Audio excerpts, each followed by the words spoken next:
आप सभी का स्वागत करती हूँ सिर न्यूज मुजफ्फरपुर में। तो चलिए करते हैं शुरुआत आज की मुख्य खबरों के साथ। हेडलाइंस के प्रायोजक हैं विकास कलेक्शन शोरूम। मुशारी प्रखंड के आथर गांव स्थित नदी गंजक में नहाने के दौरान एक किशोरी डूबी। पुलिस द्वारा ट्रक चालक की पिटाई किए जाने के विरोध में चालकों ने चांदनी चौक घंटों जाम कर काचा बवाल। और अय्यापुर थाना क्षेत्र के शेखपुर मोहल्ले में चोरों ने प्रोफेसर के घर में की भीषण चोरी। तो ये थी आज की मुख्य खबरें। अब खबरें विस्तार से। मुसहरी थाना क्षेत्र के आथर गांव स्थित बूढ़ी गंडक नदी में नहाने गई एक किशोरी डूब गई। देर शाम तक एसडीआरएफ खोजती रही। जिले के मुसहरी थाना क्षेत्र के आथर गांव स्थित नदी में एक किशोरी डूब गई। इसकी जानकारी मिलने पर गांव में हड़कंप मच गया। काफी संख्या में लोगों की भीड़ जुट गई। स्थानीय लोगों ने अपने स्तर से नदी में किशोरी को खोजने की कोशिश की, लेकिन उसके बारे में कोई सुराग नहीं मिला। घटना के करीब 1 घंटे बाद मुसहरी थाना की पुलिस मौके पर पहुंची। छानबीन करने के बाद एसडीआरएफ को सूचना दी गई। टीम ने मौके पर पहुंचकर खोजबीन शुरू की। करीब 4 घंटे से अधिक प्रयास के बावजूद किशोरी का कोई सुराग नदी में नहीं मिला। फिलहाल किशोरी को खोजने की कवायद जारी है। उसकी पहचान सत्यनारायण महतो की बेटी ममता कुमारी के रूप में हुई है। परिजनों ने बताया कि आज उनकी बेटी घर से खाना खाने के बाद 10 रुपए लेकर मवेशी के लिए चारा लेने निकली थी। उसके पास बोरा और एक टोकरी भी था। नदी किनारे वह घास लेने गई थी, अक्सर वहीं जाया करती थी। अचानक से उसका पैर फिसला, वह नदी में नहा रही थी। इसका तो पता नहीं लगा, लेकिन वहां से कुछ दूरी पर मौजूद खेत में काम करने वाले लोगों ने उसे डूबते हुए देखकर शोर मचाया। तब गांव से भी लोग भागते हुए मौके पर पहुंचे। शाम तक एसडीआरएफ की टीम शव खोजने में जुटी हुई है। स्थानीय लोगों द्वारा पता चला कि आथर घाट पुल जो बन रहा है और कुछ बना हुआ है, उसके अप्रोच के नज़दीक एक ममता कुमारी नाम की लड़की कोई काम करने यानी घास छिलने निकली थी और उसको डूबने की खबर मिली और हम लोग वहाँ पहुँचे। क्या कुछ विशेष कुछ देखा गया इसमें? विशेष यही देखा गया जी कि वो जो काम करने गई और उसके बाद जो डूबने की घटना मिली, शायद नहा रही हो या जिस करने जो काम हो, लेकिन वो वास्तव में डूब के मरी है। वो कोई घटना की कोई जानकारी अभी तक नहीं हो? नहीं, घटना की जानकारी तो यही मिली है जो कि वो काम करने गई थी और मतलब कि शायद नहाने गई हो या जो स्तर से गई हो वो डूब गई वहाँ पे। क्या कुछ आप लोगों के द्वारा सबको खोजने की जी, मेरे द्वारा मतलब सवेरे इसकी स्थानीय लोगों द्वारा खोजने की काम किया गया था, लेकिन अभी तक वो मिला नहीं है। वीडियो मैडम से, सीओ साहब से, एनडीआरएफ की टीम से, सीआई से, थाना को सबको हम इन्फॉर्मेशन कर दिए हैं। मुझे सूचना मिला लगभग हम लोग 3 बजे आके 30 किलोमीटर दूरी करके 3 बजे आकर ऑपरेशन शुरू किए। खोजबीन जारी है, उम्मीद है जो मिल जाएगा, प्रयास जारी है। एसडीआरएफ कहाँ की टीम? टीम मुजफ्फरपुर के है। एसडीआरएफ 2 टीम आया है, खोजबीन जारी है। क्या कुछ है इसमें अभी तक कुछ उपलब्धि वगैरह? अभी तक तो काटा उटा गिराया जा रहा है। उम्मीद तो 24 घंटा के बाद बरामद होता है जी। क्या प्रतिबद्ध सर? और अभी यहाँ के स्थानीय लोगों द्वारा कुछ स्थानीय लोगों द्वारा निश्चित नहीं बताया जा रहा है। पुलिस द्वारा ट्रक चालक की पिटाई किए जाने के विरोध में चालकों ने चांदनी चौक को घंटों जाम कर बवाल काटा। पुलिस ने की लाठीचार्ज। रविवार की दोपहर ब्रह्मपुरा थाना क्षेत्र के चांदनी चौक पर ट्रक चालक की पिटाई के विरोध में आक्रोशित लोगों ने जमकर घंटों बवाल काटा। समझाने गए पुलिस कर्मियों पर हमला कर खदेड़ कर भगा दिया गया। किसी तरह घायल ड्राइवर को ऑटो में लादकर पुलिस ने हॉस्पिटल पहुंचाया। स्थानीय ट्रक ड्राइवर और खलासी ने चांदनी चौक को जाम कर दिया, जमकर हंगामा करने लगे। लोगों का कहना था कि उत्तर प्रदेश नंबर ट्रक से एक कार में हल्की टक्कर लग गई थी। कार और ट्रक ड्राइवर के बीच विवाद शुरू हो गया। वहां मौजूद ब्रह्मपुरा पुलिस ने बीच बचाव कर मामले को शांत कराया। कार लेकर युवक वहां से निकल गया, लेकिन ट्रक ड्राइवर से पुलिस वाले रुपए मांगने लगे। उसने देने से इनकार कर दिया। इसी बात को लेकर एक जवान ने डंडे से उसकी जमकर पिटाई कर दी। बताया गया कि इस घटना में ड्राइवर के मुंह और कान से खून निकलने लगा। यह देखकर स्थानीय ड्राइवर आक्रोशित हो उठे, पुलिस के साथ विवाद करना शुरू कर दिया। इस दौरान पुलिस और लोगों के बीच धक्का मुक्की और हाथापाई शुरू हो गई। जमकर बवाल और हंगामा होने लगा।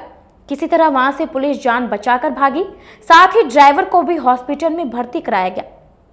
ब्रह्मपुरा थानेदार ने कहा कि जख्मी ड्राइवर की पहचान नहीं हुई है, उसकी स्थिति ठीक है, होश में आने पर उसका बयान दर्ज किया जाएगा। जो भी दोषी होंगे उसके खिलाफ कार्रवाई की जाएगी। इधर सूचना मिलने पर ब्रह्मपुरा थानेदार दलबल के साथ मौके पर पहुंचे, उग्र लोगों को समझाने का प्रयास किया, लेकिन थानेदार अनिल गुप्ता की बात का कोई असर नहीं हुआ। ये सर यहाँ कुछ नहीं, यहाँ पे एक ट्रक जा रहा था, एक 4 चक्का आया है, उसमें सट गया है। तो सटने के कारण है कि सट गया है तो ड्राइवर के साइड करवा के ये पुलिस प्रशासन उससे कागज मांगा है, तो वो शायद बोला कागज नहीं है, तो बोला उसको खींच के। अब बताइए 3 आदमी मिल के उसको मारा है, ब्रेन पर उसको चोट लग गया है, उसके कारण से उसको मुंह में से गाउज निकल गया है, ब्लड भी आया है खून से, मुंह से भी ब्लड आ रहा है, कान से भी आ रहा है। अभी उसका बचने का कोई उम्मीद नहीं है। अभी वो ये अस्पताल में भर्ती है।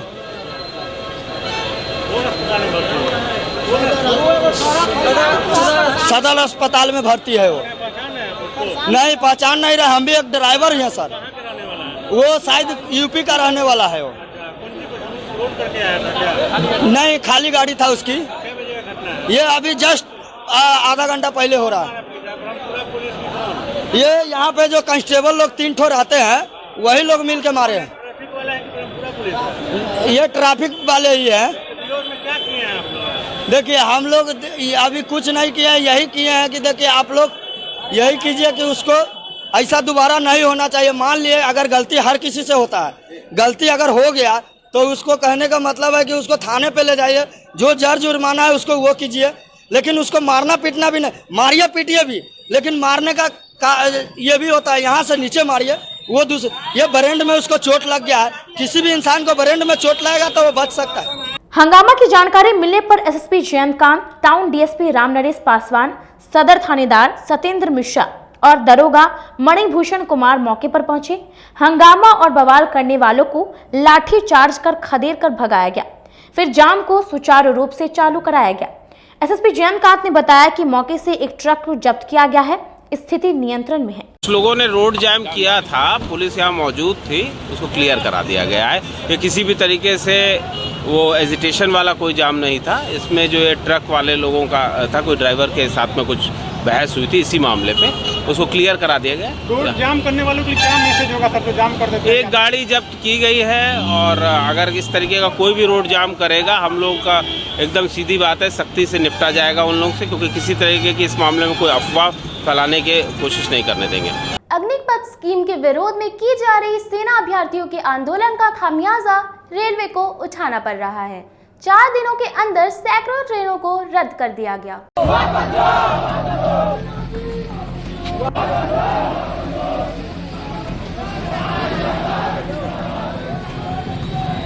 सेना के अग्निपथ स्कीम का विरोध व्यापक होता जा रहा है। इसका सर्वाधिक असर रेलवे पर पड़ा है।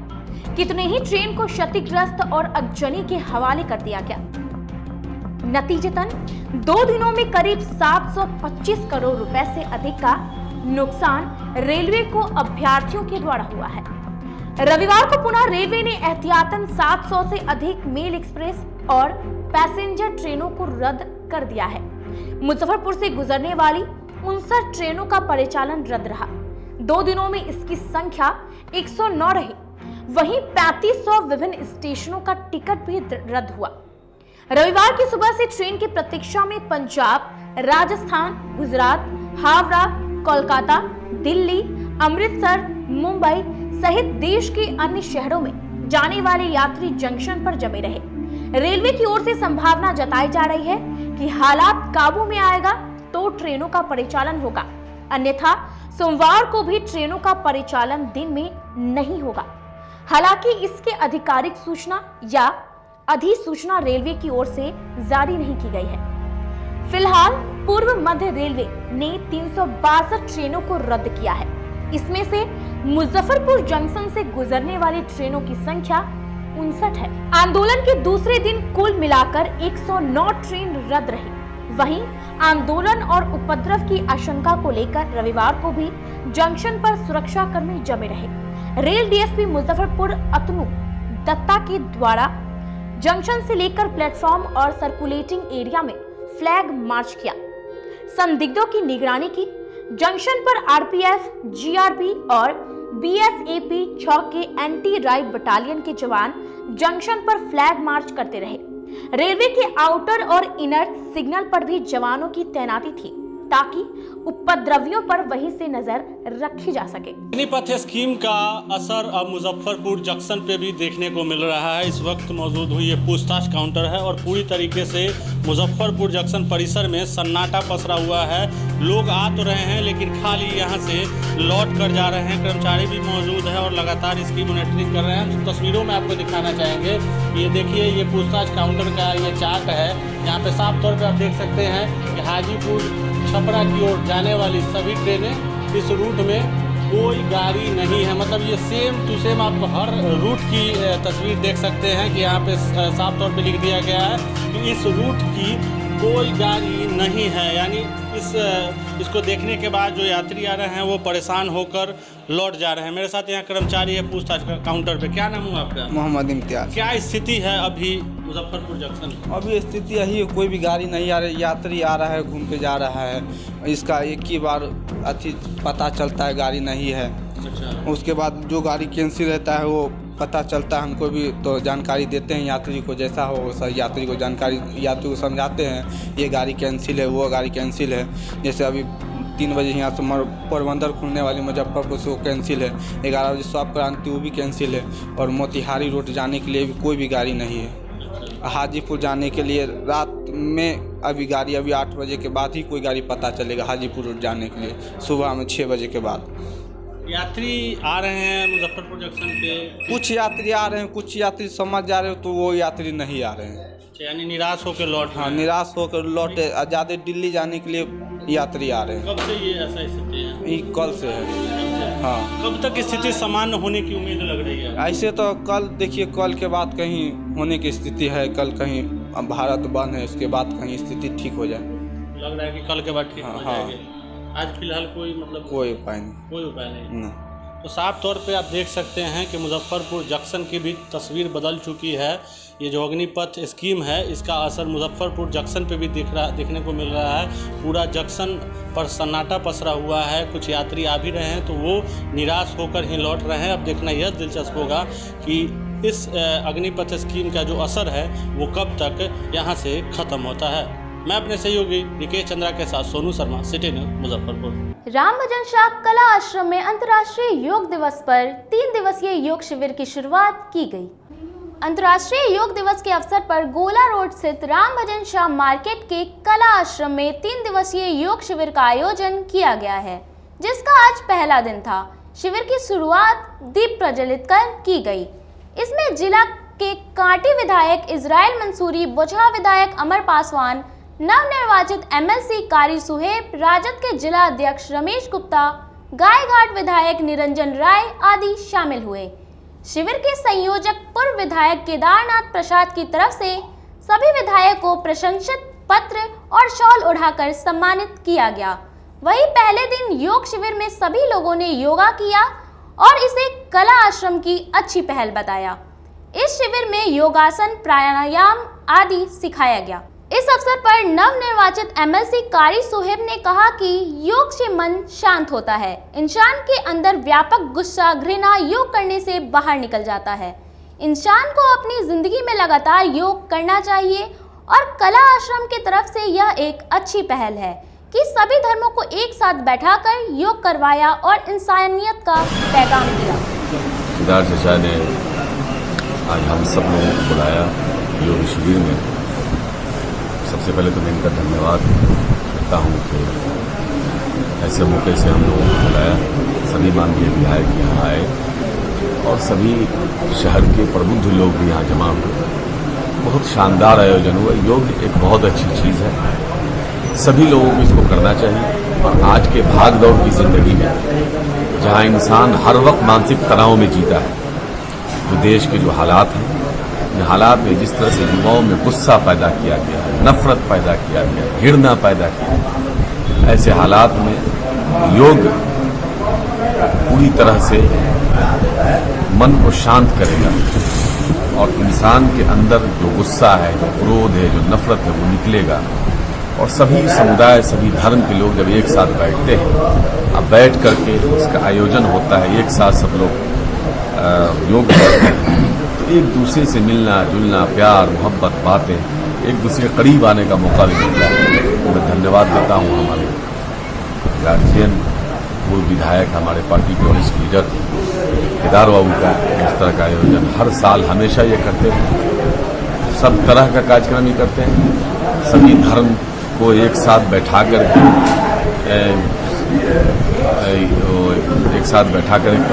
वहीं बुचहा विधायक अमर पासवान ने कहा कि योग हमारी रोजमर्रा की जिंदगी में बहुत जरूरी है। योग से हमें बहुत सारी बीमारियां दूर होती है। सभी लोगों को अपनी रोजमर्रा की जिंदगी में योग को शामिल करना चाहिए, इससे मनुष्य स्वस्थ रहता है। योग शिविर का आयोजन किया गया है और हमें बुला करके इसके अनगिनत फ़ायदे और आज हमने इन आसनों को किया है।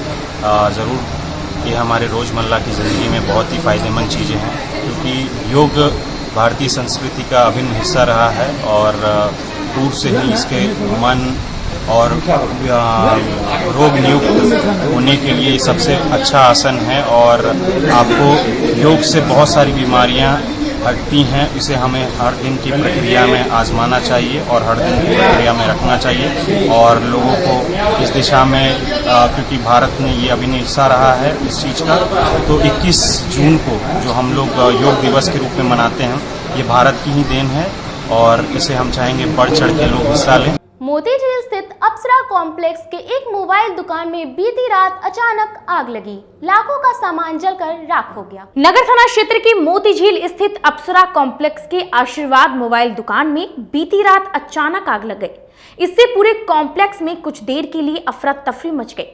वहां पर मौजूद लोगों ने आग लगने की सूचना फायर ब्रिगेड को दिया। मौके पर फायर ब्रिगेड की टीम ने पहुंचकर काफी मशक्कत के बाद आग पर काबू पाया। आग लगने का कारण शॉर्ट सर्किट बताया जा रहा है। इस आग में लगभग 40 लाख रुपए के मोबाइल व एक्सेसरीज जलकर राख हो गई। दुकानदार विवेक कुमार ने बताया कि 9:30 बजे रात में वह अपनी दुकान बंद कर घर चले गए थे। कुछ ही देर के बाद कॉम्प्लेक्स के दूसरे दुकानदार ने उन्हें फोन किया और बताया कि आपकी दुकान में आग लगी है। जब मैं यहां पहुंचा, आग की लपटें काफी तेज थी। फायर ब्रिगेड की टीम मौके पर पहुंच चुकी थी। किसी तरह आग पर काबू पाया गया। इस घटना में दुकान का पूरा सामान जलकर खाक हो गया। उन्होंने बताया कि अप्सरा कॉम्प्लेक्स में नंगी तारें बिछी हुई हैं, कभी भी कोई बड़ा घटना घट सकता है। दुकानदारों ने कहा कि हम लोगों ने कई बार बिजली विभाग से शॉर्ट सर्किट की सूचना दी है, लेकिन बिजली विभाग ने कोई काम नहीं किया। आग लगी जो हम लोग 9:30 बजे के आसपास, 10 बजे के आसपास दुकान बढ़ा कर गए। तो पड़ोसी के द्वारा हमको सूचना मिला कि आपके दुकान से धुआं निकल रहा है। तो जब तक हम लोग आए, यहाँ पर फायर ब्रिगेड ये सब आए हुए थे और लोग भी थे। शटर पर पानी मार कर उसका शटर खोला हमने, देखा कि तब तक पूरा सामान जल चुका था, एक भी सामान यूज कर नहीं था। कब की घटना है ये? हम लोग को 11 बजे के आसपास कॉल गया था। कितना का मतलब जलने का सामान कितने का जला होगा? 40 के आसपास, 40 लाख के आसपास जलने का संभावना है। कुछ क्या सोच भी था? ये शॉर्ट सर्किट अप्सरा मार्केट का इतना खराब स्थिति है लाइन का। यहाँ समय हो चला एक छोटे से ब्रेक का। ब्रेक के बाद जल्द हाजिर होते हैं सिटी न्यूज मुजफ्फरपुर में। कहते हैं कि मंजिल उन्हीं को मिलती है जिनके सपनों में जान होती है। पंखों से कुछ नहीं होता, हौसलों से उड़ान होती है। तो अगर आप में भी है जज्बा कुछ कर दिखाने का, अगर आपके अंदर भी है एक जीनियस, अगर आप भी छूना चाहते हैं आसमान की ऊंचाइयों को, क्रैक करना चाहते हैं IIT JEE, AIIMS, NEET, NTSC, KVPY या फिर ओलंपियाड, तो आपके हौसलों को उड़ान देने के लिए है जीनियस क्लासेस। जी हाँ, सही सुना आपने, genius classes for IIT JEE, AIIMS, NEET, NTSC, KVPY, Olympiad for 8th, 9th, 10th, 11th, 12th and target. अपने बेहतरीन सक्सेस रिकॉर्ड के साथ सफलता की नई ऊंचाइयां गढ़ रहा है। Genius classes. तो my dear students, 8th, 9th, 10th, 11th, 12th and target के लिए नए बैचेस शुरू होने वाले हैं जीनियस क्लासेस में, जहां है separate hostel for boys and girls. जल्दी से पता नोट करें। Genius classes, study centre, Pankaj market, Saraiyaganj, Muzaffarpur. अधिक जानकारी के लिए कॉल करें 7635091378 या फिर 7635091387 या फिर आप कॉल कर सकते हैं 7635091396 या 9006911690 पर या फिर 9128482268। Genius Classes. For more information, visit our website www.geniusclasses.in or email us on info@geniusclasses.in. Registrations are open and new batches are starting soon. Rush to Genius Classes, Study Center, Pankaj Market, Saraiyaganj, Muzaffarpur. अपने सपनों के आशिया को दे एक नई पहचान माँ Bhavani decor private limited के साथ, जो है ऑथराइज्ड डिस्ट्रीब्यूटर ऑफ कजारिया। देश की मिट्टी से बनी टाइल से देश को बनाते हैं। और जहां मिलती है सभी प्रकार के Indian and imported granite, marble, sanitary एवं कोटा स्टोन का अनोखा एवं आकर्षक संग्रह। माँ भवानी डेकोर प्राइवेट लिमिटेड मतलब a complete floor solutions. New 0 mile Dadar road, Muzaffarpur. Call 9934753111। आपका भरपूर प्यार और साथ मिलने के कारण ग्राहकों की सुविधा को देखते हुए नीलकमल का फैक्ट्री आउटलेट का दूसरा ब्रांच अखाड़ा घाट रोड KFC के सामने खुल गया है, जिसमें ग्राहकों को सभी प्रोडक्ट पर विशेष छूट दी जा रही है। वहीं नीलकमल का पहला branch Mithanpura Narayanpur road Vaishali management के सामने है, जो कि लगातार ग्राहकों की सेवा करता आ रहा है। उत्तर बिहार का पहला एक्सक्लूसिव शोरूम है, जहां ऑफिस फर्नीचर और होम फर्नीचर की सभी रेंज उपलब्ध है, तो एक बार सेवा करने का मौका जरूर दें। पहला ब्रांच मिठनपुरा नारायणपुर रोड और दूसरा ब्रांच अखाड़ा घाट रोड। हमारा मोबाइल नंबर है 9334900888 और 7004320580। नीलकमल का एक्सक्लूसिव शोरूम जो पहले से मिठनपुरा नारायणपुर रोड में अपोजिट वैशाली रूरल मैनेजमेंट में चला आ रहा है, वहाँ पे हमें आप लोगों का बहुत सारा प्यार मिला और इसीलिए हम लोगों ने अपना दूसरा ब्रांच सार्थक सेल्स एंड मार्केटिंग के जॉइंट वेंचर से अखाड़ा घाट रोड में KFC के सामने कृष्णा टॉकीज के बगल में सुविधा कॉम्प्लेक्स में हम लोगों ने खोला है, जो कि कंपनी का फैक्ट्री आउटलेट है, जहां नीलकमल के विस्तृत रेंज आपको 40% तक के डिस्काउंट पे मिलेंगे और मैट्रेस का भी एक विस्तृत रेंज है। और आप लोगों से निवेदन है कि एक बार आप पधारें। और इस दुकान की जो सबसे अच्छी विशेषता है कि उधार चालू है, तो HDFC और बजाज के माध्यम से आपको फिनांस की भी सुविधा है। आप अपने घरों को फिर से बहुत अच्छे से सजा सकते हैं।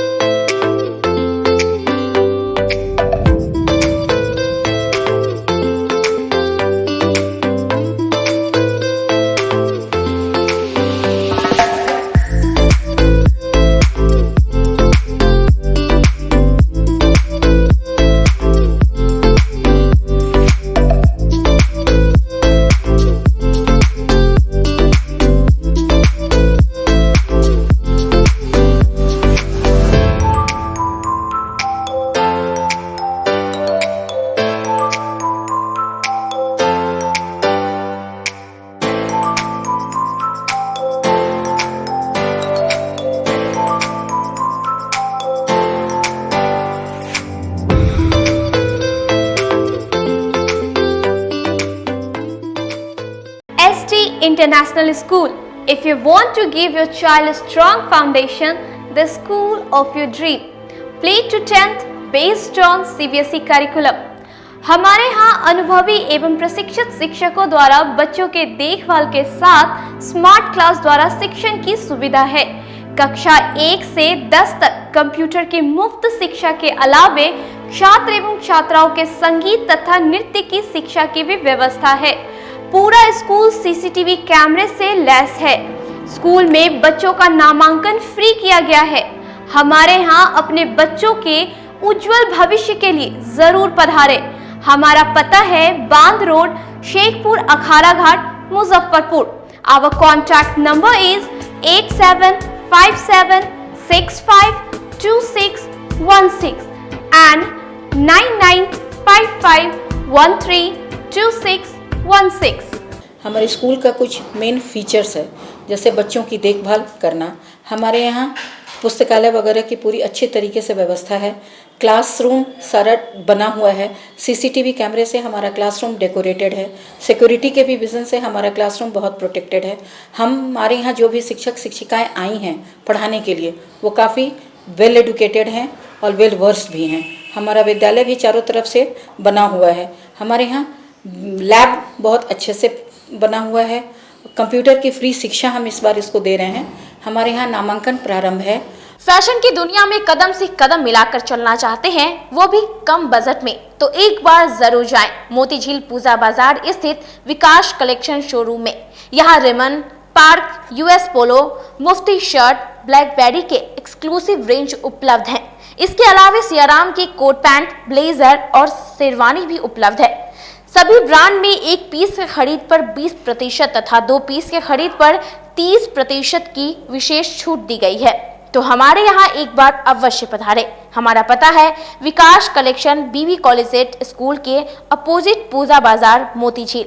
हमारा संपर्क नंबर है 9835104722। हाँ, पहले आप लोग का नमस्कार। मेरे यहाँ विकास गारमेंट जो पूजा मार्केट मोती झील में है, लगन के शुभ अवसर के लिए कोट पैंट, ब्लेजर, विंटर के जैकेट, स्वेटर, मतलब सब चीज़ें, शेरवानी, अंडर गारमेंट, सारे सब ब्रांड में, टी शर्ट भी सब वो है। और राउंड में टी शर्ट है, गोल गला में टी शर्ट है, सभी तरह का ब्रांड है। और सबसे अच्छा ये है कि हम ऑफर देते रहते हैं। अभी मोस्टली सावित्री, चमकी यानी दिमागी बुखार के बारे में जानती है? सुने तो है, पर भैया इस बीमारी से बचा कैसे जाए? बच्चा लोग को रात में सोने से पहले भरपेट खाना खिलाना, सुबह बच्चों को देखना कि बच्चा में चमकी का कोई लक्षण तो नहीं है, बच्चों को तेज धूप से बचाना, दिन में 2 बार स्नान कराना। और कुछ? गर्मी के दिन में बच्चा लोग को ORS या नींबू चीनी पानी का घोल पिलाना चाहिए। बच्चों को इससे बचाया जा सकता है और इसका इलाज संभव है, लेकिन इलाज समय पर होना चाहिए। बच्चा बुतरू में लक्षण दिखे तो तुरंत अपने गाँव की आशा ANM को खबर करना चाहिए और नजदीकी स्वास्थ्य केंद्र से सलाह लेना चाहिए। सतर्कता और एहतियात रखें, चमकी को दूर भगाएं। पढ़ने को बोलते हो तो पढ़ते हैं, बोलते हो तेज धूप में मत खेलो तो नहीं खेलते, बड़ों के पैर छुओ तो छूते हैं। हम आपकी सब बात मानते हैं, गर्मियाँ लौट आई हैं, अब आप भी हमारी एक बात मानो। चमकी बुखार को, चमकी बुखार को पहली धमकी। रात सोने से पहले बच्चों को खाना जरूर खिलाओ। चमकी को दूसरी धमकी। सुबह खुद जागो तो बच्चों को भी उठाओ, कहीं बेहोशी या चमक तो नहीं। चमकी को तीसरी धमकी। बेहोशी या चमक दिखते ही 102 पे फोन करके एम्बुलेंस बुलाओ या नजदीकी गाड़ी से तुरंत अस्पताल ले जाओ। तो फिर कर लो कमर, उठा लो लाठी, चमकी को धमकी देने की कर लो तैयारी। मैं पूरे जिले वासियों से अपील करना चाहता हूं कि ये महीने जो विशेष रूप से मई और जून के महीने होते हैं, इसमें प्रायः पिछले वर्षों के जो अनुभव रहे हैं, चमकी के काफ़ी मामले आते हैं और जो मुख्य रूप से प्रभावित लोग होते हैं वो बच्चे हैं। और इनको समय पर चिकित्सा मिलना और इनको ये चमकी बुखार न हो, ये सारी व्यवस्था सुनिश्चित करने का लगातार प्रयास किया जा रहा है। और प्रत्येक पंचायत में इसको लेकर जागरूकता के अभियान चलाए जा रहे हैं। उद्देश्य बड़ा स्पष्ट है कि ये महीने मुख्य रूप से गर्मी के होते हैं, बच्चों को यथासंभव धूप में न निकलने दिया जाए, बच्चों को कुछ न कुछ खिला करके ही सुलाया जाए। बच्चों को सुबह यदि जगने में लेट होता है तो तुरंत उसको देखना चाहिए कि बच्चे हमारे क्यों नहीं जग रहे हैं। और यदि थोड़ा सा भी संदेह होता है कि बच्चों को कोई बुखार या चमकी के लक्षण या हाथ पैर में ऐंठन या कोई भी ऐसी स्थिति जो कि साधारण नहीं है, सामान्य नहीं है, तो पेरेंट्स को तुरंत ध्यान देना है और नज़दीकी प्राथमिक स्वास्थ्य केंद्र पर बिना समय जाया किए हुए ले जाना है। मैं एक बार पुनः आपको बताना चाहूँगा कि बिना समय जाया किए हुए, क्योंकि इसमें हम लोगों ने पाया है कि वैसे बच्चों में जिसमें चमकी बुखार के लक्षण पाए गए, यदि उनको समय हम लोगों ने प्राथमिक स्वास्थ्य केंद्र पर ला करके चिकित्सा दी है तो उनको अच्छी तरीके से बचाया जा सकता है। आवश्यकता होने पर उनको मेडिकल कॉलेज भेजा जाता है और नहीं तो प्राथमिक स्वास्थ्य केंद्र पर ही उनकी प्राथमिक चिकित्सा करके उन्हें ठीक कर दिया जाता है। तो यह आवश्यक है कि यदि कोई भी इस तरह के लक्षण मिलें तो तुरंत हम लोग नज़दीकी स्वास्थ्य केंद्र पर संपर्क करें। दूसरी बात यह है कि यह मामला आने ही नहीं दें और इसके लिए आवश्यक है, जैसा मैंने बताया, कि बच्चों को धूप में न निकलने दिया जाए, सड़ी गली या हवा में खुली हुई खाद्य सामग्री से परहेज किया जाए, रात में निश्चित रूप से कुछ खिलाकर सुलाया जाए, यथासंभव मीठा खिला करके सुलाया जाए और यह प्रयास किया जाए कि बच्चे गर्मी से दूर रहें। इसके बावजूद हम लोग पूरी तरह से तैयार हैं और सारी चिकित्सा व्यवस्था जो हमारी है, सभी लोगों को पूरी ट्रेनिंग दी जा चुकी है, सभी लोग तत्पर हैं। हर एक गांव में हमारे पदाधिकारी जा रहे हैं और लोगों को जागरूक करने का प्रयास कर रहे हैं। आप सभी लोगों के पास अपने नज़दीकी स्वास्थ्य केंद्र का, ANM दीदी का, आंगनबाड़ी सेविका का और आशा दीदी का नंबर आपके पास रहना चाहिए कि यदि आवश्यकता हो तो आप तुरंत संपर्क कर सकें।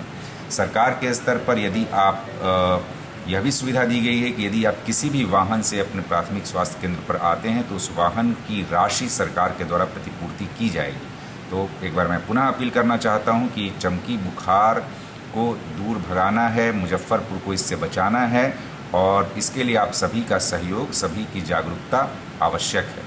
इसलिए आप लोग मिल करके, हम लोगों के साथ मिल करके चमकी बुखार को दूर भगाने में और इससे हम लोग इसको बिल्कुल इस साल ना आने दें और यदि केस आते भी हैं तो तुरंत हम उसे चिकित्सा करके ठीक कर सकें। इसमें आप सभी की भागीदारी अपेक्षित है। ब्रेक के बाद आप सभी दर्शकों का एक बार फिर से स्वागत है। तो चलिए रुक करते हैं अन्य खबरों की ओर। अहियापुर थाना क्षेत्र के शेखपुर मोहल्ले में शनिवार की देर रात चोरों ने प्रोफेसर के घर भीषण चोरी की। बीती रात चोरों ने एलन मिश्रा कॉलेज के प्रोफेसर डॉक्टर मुकुल बेनीपुरी के घर को निशाना बनाते हुए नकदी समेत लाखों के सामान पर हाथ साफ किया। घटना अहियापुर थाना क्षेत्र के शेखपुर मोहल्ले की है। बताया जा रहा है कि शनिवार की देर रात चोर छत के रास्ते घर में दाखिल हुए। इसके बाद 30,000 नगद, एक लैपटॉप, 2 मोबाइल फोन समेत कई महंगे सामान चोरी कर ले गए। मामला तब सामने आया जब आज गृह स्वामी सोकर उठे। देखते ही सभी लोग दंग रह गए। घर में रखे सारा सामान बिखरा पड़ा हुआ था। कई महंगे सामान गायब थे, जिसके बाद तुरंत इस घटना की जानकारी अहियापुर पुलिस को दी। गृह स्वामी मुकुल बेनीपुरी व उनकी मां सुशीला कुमारी ने बताया कि शनिवार की देर लगभग 12 बजे सब लोग खाना खाकर सो गए। शनिवार की सुबह जब घर के लोग उठे तो यह मामला सामने आया। सोने गए थे 1 बजे के बाद 5 बजे, पौने 5 के करीब मेरे हस्बैंड को लगा लैट्रिन। हम उनको लैट्रिन में जब बैठा करके आए हैं बाहर, तब तक बहू जाग गई। वो अपना कुछो करने अपना रूम में गई है, दूसरे रूम में सोई हुई थी। वो रूम खाली था तो वो पर्स कागज देख रही है, नीचा में फेंका हुआ है। तो कहा जी मेरा पर्स का कागज काहे नीचा में फेंका हुआ है। तब वो अलमारी खुली तो उसमें का बैग नहीं है। तो हमको गई कहने वहाँ बाथरूम बगल, जे मम्मी से मेरे बैग जो है सो नहीं है और कागज जो है सो फेंका हुआ है। हम कहलिए शायद उनके हस्बैंड लगी, बबलू नाम है, जो बबलू शायद इन्होंने कह दिले हुए, देखो सरिया का देखिए तो मिलवे नहीं की है, नहीं है। तो इसको शक हुआ जे घर में से क्या हो जाएगा, सब तो बंदे है, इधर ताला बंद है, उधर ताला बंद है, घर में से क्या हुआ। उस सरदर ऊपर गया तो ऊपर वाला के बारी खुला हुआ था और वहाँ पर सिम गिरा हुआ था। मेरे मोबाइल का सिम फेंका हुआ था। तब इसको लगा जे शायद कोई चोरी किया है। ये ऊपर का ये जो मेरा शटर, ये कमाड़ी है, उसको ताला नहीं लगा हुआ था, केवल हैंडल लगा हुआ था। उसको खोल करके ऊपर से आया सीढ़ी से नीचे, और सीढ़ी से नीचे आया, पूरा घर ढूंढा, जिसमें वो उसको जितना समय मिला हो, चाहे रात मान खटपट, तो अगर 5-7 आदमी का मेंबर है हम लोग घर में, परिवार में, तो कोई पेशाब के लिए उठता है, पापा बीमार हैं तो उनको लिए जागना पड़ता है। और हम लोग 1 बजे तक जगे हुए थे, 1 बजे तक कोई गड़बड़ी नहीं हुआ था। 1 बजे जा कर के हम 1 बजे के बाद हम लोग सोए हैं और ये सब काम। कैसे पता चला? 5 बजे सुबह में पता चला, 5 बजे जब हम उठे तो हमारा अलमीरा का सामान, ये पर्स का सामान से जो जॉब का होता है लेडीज पर्स, तो वो कागज पत्र सब फेंका हुआ था और बैग गायब था। बैग मिला पड़ोस के घर के दीवार। सुनिए ना कैसे हुआ, कैसे पता चला, सुनिए। लगभग कितने की चोरी हुई है? लगभग 30,000 रुपया और जो है सो कि 2 मोबाइल हुआ। ये एक सिंपल मोबाइल था जिसका सिम ऊपर फेंक करके गया। मारीपुर स्थित निजी होटल के सभागार में युवा शक्ति द्वारा संकल्प सम्मेलन का आयोजन किया गया। युवा शक्ति की तरफ से आज मारीपुर चौक स्थित होटल श्री इंटरनेशनल में युवा संकल्प सम्मेलन का आयोजन हुआ, जिसमें राजनीति में युवाओं की भूमिका एवं बिहार में बढ़ते अराजकता के विषय पर चर्चा की गई। मुख्य वक्ता के रूप में एमएलसी सच्चिदानंद राय बुझा, विधायक अमर पासवान, कशिश न्यूज के हेड संतोष सिंह आदि उपस्थित रहे। सभी लोगों ने युवाओं की भूमिका पर चर्चा की एवं फैल रही अराजकता पर अपने अपने विचार रखे। इस अवसर पर पूर्व एमएलसी सच्चिदानंद राय ने कहा कि युवाओं को संयम बरतने की जरूरत है। युवा संयम के साथ, समझ के साथ देश हित में काम करे। युवाओं के संयम से ही राष्ट्र की प्रगति होगी। सभी चीजों से ऊपर सबसे बड़ी राष्ट्र है। युवाओं को यह हमेशा ध्यान रखना चाहिए, अभी जो पूरे बिहार की अराजकता फैली हुई है, युवाओं को उससे बचना चाहिए और उत्तम सोच के साथ उत्तम राष्ट्र के निर्माण में अपना सहयोग देना चाहिए। वही इस कार्यक्रम की अध्यक्षता अनय राज ने की। बात तो संयम एक युवा क्या होता है ना, उसके अंदर इतनी ऊर्जा होती है और इतना सीखने की क्षमता होती है कि होता क्या है। और खास करके ये जो उम्र जो है ना, वया संधि का उम्र जो है, जिसके लिए ये अग्निवीर वाला कार्यक्रम लाया गया है, ये जो वया संधि की उम्र जो होती है ना, उस समय नजरें होती है तालिकाओं की तरफ, लेकिन पता नहीं चलता कब रसातल की ओर जा रहे होते हैं। तो वया संधि की कगार पर खड़ा मनुष्य अक्सर ऊंची अट्टालिकाओं की तरफ नजरें रखता हुआ रसातल की ओर चला जाता है। ऐसा हमने देखा है। 60 साल की उम्र हो गई हमारी, हमने देखा है कि किस तरह से इरादे तो बड़े ऊंचे होते हैं, सोच बहुत बड़ी होती है, लेकिन कब नीचे चले जाते हैं, कब गंदगी में फंस जाते हैं, कब गलतियां करने लगते हैं, पता नहीं चलता। इसलिए पहला शब्द है संयम। दूसरी बात है समझ, बिना समझे हुए किसी पर कदम नहीं उठाना है। और तीसरा है हर समय दिमाग में रखना है कि राष्ट्र प्रथम, राष्ट्र प्रथम, राष्ट्र प्रथम। ये देश है तब हम हैं, ये देश है तब हम युवा आगे जा सकते हैं। अगर ये राष्ट्र ही नहीं है, राष्ट्रीय संपत्तियों का ही नुकसान हम करेंगे तो हम युवा कभी भी आगे नहीं बढ़ सकते हैं। क्या लग रहा है आपको, इस आंदोलन के पीछे कोई साजिश है? फिर मैं कह रहा हूँ पॉलिटिकल प्रश्न से पूछ रहे हैं, मैं किसी राजनीतिक प्रश्न का जवाब नहीं दूंगा। युवाओं को क्या करना चाहिए, ये विषय मैंने आपके सामने रखा है। अगर संतुष्ट न हुए तो फिर से पूछे, फिर से बताऊंगा। युवाओं को संयम चाहिए, समझ चाहिए और किसी भी समय राष्ट्र हित को अपने नजर से दूर नहीं होने देना है। इस आंदोलन के माध्यम से युवाओं को भटकाने की कोशिश की जा रही है। बार बार राजनीतिक प्रश्न कर रहे हैं, मैं कर रहा हूँ, मैं ऐसे प्रश्नों को उत्तर दूंगा। राजनीति से ऊपर उठ करके युवाओं को किस तरह एकत्रित किया जाए जिससे देश में, बिहार में युवा एकत्रित होकर के राजनीति कर? युवाओं को एकत्रित होने की जरूरत नहीं। युवा तो अपने आप में एक ऐसी शक्ति है जो एकत्रित है ही, क्योंकि उनका लक्ष्य ही एक है।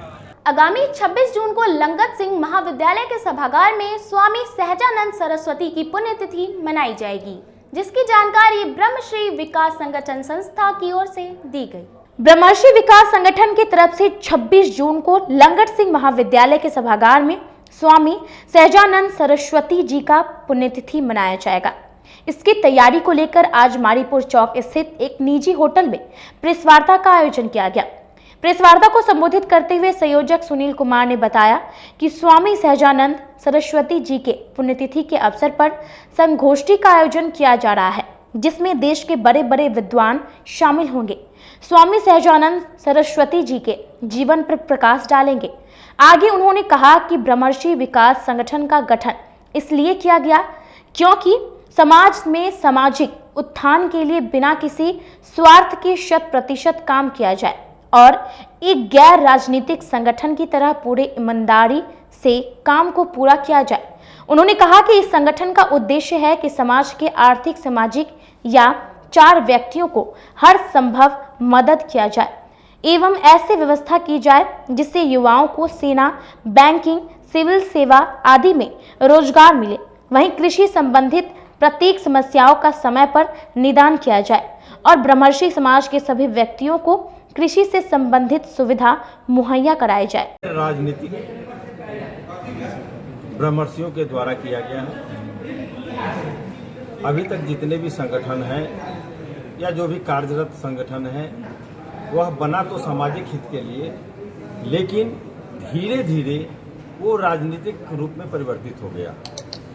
राजनीतिक का मतलब है कि लोग समाज का उपयोग राजनीतिक हित के लिए करने लगे। इस संगठन का उद्देश्य है कि हम संगठन को इतना मजबूत करें कि राजनीति हमारे पास आवे और राजनीति का उपयोग हम समाज हित में करें। संगठन का मुख्य उद्देश्य है कि हम किसी से वोट नहीं मांगने जाएं। हमारे पास जो दबे कुचले गरीब लोग हैं, हम उनको किस रूप में और कैसे मदद करें, कैसे मदद पहुंचाएं। इसमें सबसे पहला काम हम लोगों ने शुरू किया है वह है कि जो भी गरीब विद्यार्थी किसी रूप में शिक्षा नहीं पा रहे हैं, कोचिंग नहीं कर रहे हैं, अभी सारे पढ़ाई की जितने भी संस्थान हैं सब महंगे हो गए हैं, उनको हम लोग फ्री कोचिंग उपलब्ध करावें। और दूसरा, इसके साथ रोजगारपरक शिक्षा, जिससे कि बैंकिंग कंप्लीट कर सके, यूपीएससी कंप्लीट कर सके, एसएससी कंप्लीट कर सके, मिलिट्री का एग्जाम होता है उसको कंप्लीट कर सके। इसके लिए हम लोग रोजगार शिक्षा पर ज्यादा जोर दे रहे हैं और यह कार्यक्रम 10-15 दिनों के अंदर में हम लोग फ्लोर पर ले आएंगे। हमारे बीच हमारे भाई उपेंद्र जी, जो बैंक ऑफ बड़ौदा से रिटायर किए हैं, इनका करियर मेकर चल भी रहा है और इनके संस्थान से 1000 से अधिक लोगों को रोजगार दिया भी जा चुका है। और आज इन्होंने यह बीड़ा उठाया है कि हम लोगों को मुफ्त शिक्षा देंगे। और उसमें हमारे साथ में रविंद्र जी, जो प्रिंसिपल रहे हैं राधा देवी में, वो मैथमेटिक्स साइंस के बहुत ही अच्छे टीचर हैं। हमारे नर्मदेश्वर राव भी कॉलेजिएट स्कूल से रिटायर किए हैं, ये भी बहुत अच्छे शिक्षक हैं। कुंवर जी भी शिक्षक रहे हैं और भी शिक्षक हमारे बीच में हैं। कंपनी बाग स्थित मीना बाजार में जदयू नेता मोहम्मद सलाम की तीसरी पुण्यतिथि पर श्रद्धांजलि सभा का आयोजन किया गया। जदयू अल्पसंख्यक प्रकोष्ठ की तरफ से आज कंपनी बाग स्थित मीना बाजार में पूर्व प्रदेश अध्यक्ष एवं अल्पसंख्यक आयोग के चेयरमैन की तीसरी पुण्यतिथि पर श्रद्धांजलि सभा का आयोजन किया गया। इस अवसर पर जदयू नेताओं ने स्वर्गीय प्रोफेसर मोहम्मद सलाम को श्रद्धांजलि अर्पित की। इस दौरान प्रोफेसर मोहम्मद सलाम के द्वारा किए गए कार्यों की चर्चा व सराहना की गई। जदयू नेता मोहम्मद सोहेल सिद्दीकी ने कहा कि अल्पसंख्यक प्रकोष्ठ लोगों को जो भी योजनाओं का फायदा मिल रहा है वह सब हमें सिर्फ मोहम्मद सलाम की वजह से मिल रहा है। मोहम्मद सलाम वह शख्स थे जिन्होंने बिहार अल्पसंख्यक समुदाय के उत्थान के लिए काम किया। तालीमी मरकज, हुनर योजना और तलाकशुदा महिलाओं को पेंशन की सुविधा दिलवाने में इनका अहम योगदान था। हम लोगों के नेता अकलियतों के हरदिल अजीज, जो सूबे बिहार में समता पार्टी के कार्यकाल से माननीय हम लोगों के बिहार के मुख्यमंत्री नीतीश कुमार जी के हाथों को मजबूत करने वाले संगठन को अल्पसंख्यक प्रकोष्ठ जो जनता दल यूनाइटेड का सूबे बिहार में दिख रहा है, निश्चित तौर पर प्रोफेसर मोहम्मद सलाम साहब वो कड़ी थे जिन्होंने सूबे बिहार के गांव-गांव में घूम के पंचायत स्तर पर जो अल्पसंख्यक समुदाय के लोगों को जोड़ने का काम किया, वो हम लोगों के नेता प्रोफेसर मोहम्मद सलाम साहब थे। आज वो हम लोगों के बीच नहीं है और हम लोग आज उनके तीसरी पुण्यतिथि है। पूरे जनता दल यूनाइटेड के परिवार के साथी, खास तौर से अल्पसंख्यक प्रकोष्ठ जो मुजफ्फरपुर की महानगर इकाई है, अपने नेता प्रोफेसर मोहम्मद सलाम साहब को हम लोग सच्चे दिल से श्रद्धांजलि अर्पित करते हैं और हम लोग उन्हें सच्ची खिराज अकीदत पेश करते हैं। मोहम्मद सलाम साहब वो शख्सियत थे जो बिहार सरकार के अल्पसंख्यक आयोग, खाद्य आयोग के चेयरमैन रहे और उन्होंने अपने कार्यकाल में जो काम किया है एक मिसाल रहा है। उन्होंने खास तौर से माननीय नेता नीतीश कुमार जी को जो सुझाव दिया, अपने कमीशन के चेयरमैन के हैसियत जो उन्होंने प्रस्ताव दिया, जो एजेंडा दिया, आज जो आप देख रहे हैं तालीमी मरकज, हुनर योजना, तलाकशुदा औरतों को जो पेंशन मिल रहा है, ये तमाम योजनाओं को धरातल पर लागू कराने में सरकार ने जो कैबिनेट में यह प्रस्ताव को पास किया है, कहीं न कहीं मोहम्मद सलाम साहब एक मजबूत कही रहे हैं, जिसका नतीजा है कि आज जो हमारे अल्पसंख्यक समुदाय के लोगों को रोजगार मिल रहा है, जो माननीय मुख्यमंत्री जी अल्पसंख्यक ऋण योजना है, छात्रवृत्ति है, वजीफा है, साइकिल है, इन तमाम योजनाओं में खास तौर से जो उर्दू में मतदाता सूची का जो प्रकाशन हो रहा है सीमांचल के अंदर में, जो वोटर लिस्ट आ रहा है निर्वाचन आयोग की तरफ से, वो भी प्रोफेसर मोहम्मद सलाम साहब का ही दे। आज की खबरों का सिलसिला यही होता है समाप्त। अब मुझे और मेरी पूरी न्यूज टीम को दीजिए इजाजत। कल फिर मिलेंगे आपसे शहर की अन्य खबरों के साथ। धन्यवाद। शुभ रात्रि। है।